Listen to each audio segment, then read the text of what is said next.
Why hello, welcome back. Greetings everyone. Since we can't shake hands anymore, I wonder what this is gonna do to greetings after. You know? It's gonna be like Demolition Man where they just like, greetings, top of the morning to ya.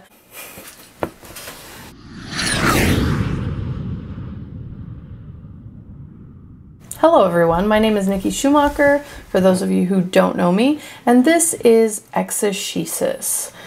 I still go back and forth if I like that name or not. What do you think? Today we cover a myriad of topics having to do with today's current events and really whatever I felt like talking about.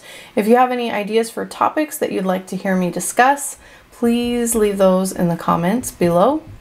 First of all, I just want to say thank you to the overwhelmingly positive response on my last video. You touched my heart deeply and made me want to carve out time to make more of these videos for you guys. I really appreciate last time you guys dealing with the sounds of the road and the river as I was taking a walk and just shared with you my heart. I always want to reiterate, if we have different opinions, this is a place for civil discussion.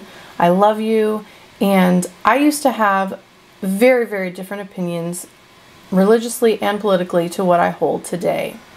I was a raging liberal. For those of you who disagree, I have been where you are, and not to say I won't get to heaven and have Jesus tell me that I was wrong about everything. I think that we'll all be surprised when we find out the things that are true when this whole realm is done away with.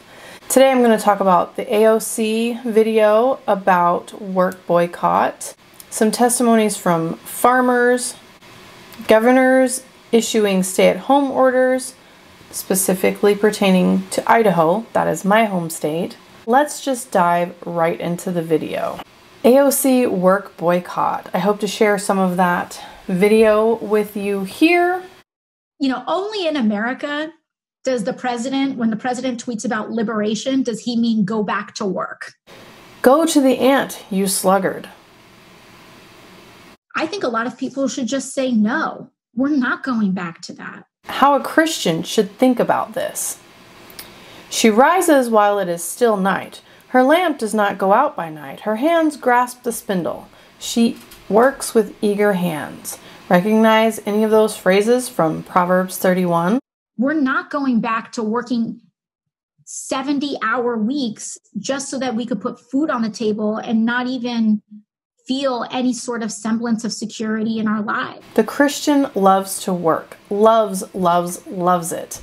The Christian finds blessing in work and finds joy in work. So if you are a Christian and you find yourself relating to what AOC said in her video about boycotting work, you need to ask yourself where that message is coming from and why you're championing that cause. Food shortages. We really never know what God will do, but a lot of farmers that I know personally and ones that I don't know personally are saying that food shortages are coming. I just think it is my duty to suggest to everyone that you prepare for those food shortages. Go ahead and stock up quickly and easily. You can do this cheaply by adding beans and rice to your cart. You can buy a big bag of dried beans very, very cheaply. You can buy big bags of rice. White rice keeps better than brown, although brown is healthier. The white rice has the oils taken out, so it's going to have a longer shelf life.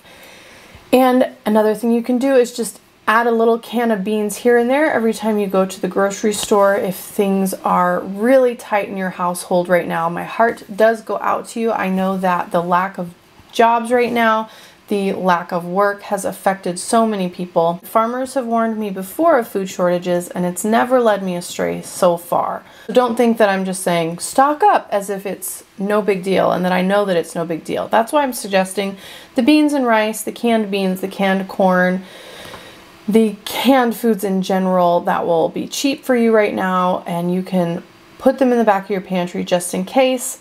I also suggest that people think about planting a garden. Last year when I was pregnant, I was on bed rest and I was able to direct my children to help me with the gardening. I got my husband to plant, and then when he was working long days, I was able to instruct my children who were 6 and under to do the weeding for me and the watering when I wasn't able to walk.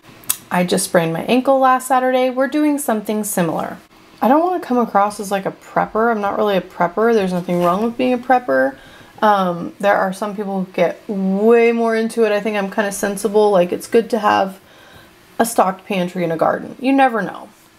You never know what's going to happen. Some of you had asked me to address Romans 13 concerning politics. There are a couple of content creators that have already addressed this much better than I can.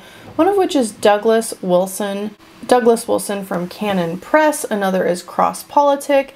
Now, these people are not the same denomination as me. I'm not endorsing every single thing that they say, but I do believe that they are correct in this area. So you can check out their content via podcast, YouTube, whatever platform you prefer. But I will just say this very quickly. I have dear friends that I go to church with who disagree on this subject, and that's okay. Those of you who've been disrespectful, I forgive you. And those of you who have been respectful, my sincerest, deepest thanks on still being my friend and still being respectful about tough subjects in this crazy time in our life that displays an incredible amount of maturity. And I just want you to know it's not lost on me. The problem with applying Romans 13 to what the governors are doing right now, I'll just speak to a specific situation here in Idaho.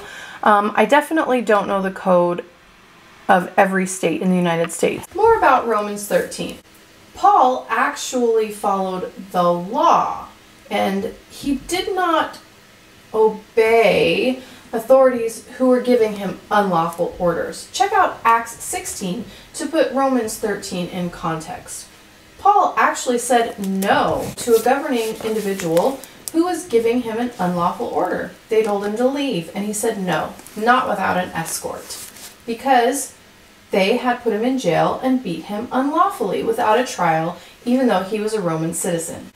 Pharaoh Little, similarly, purposeful lowercase, consulted neither the House nor the Senate. They found out from the news just like the rest of us. The one breaking the law of the land is not the people in the land of the free and the brave. It is not those who are quietly meeting for church, mostly social distancing more than you can at Walmart, or mothers bringing their kids to play in the sunshine. Until next time, grace and peace. If my nose is red, it's not the COVID, it's just pollen 2020.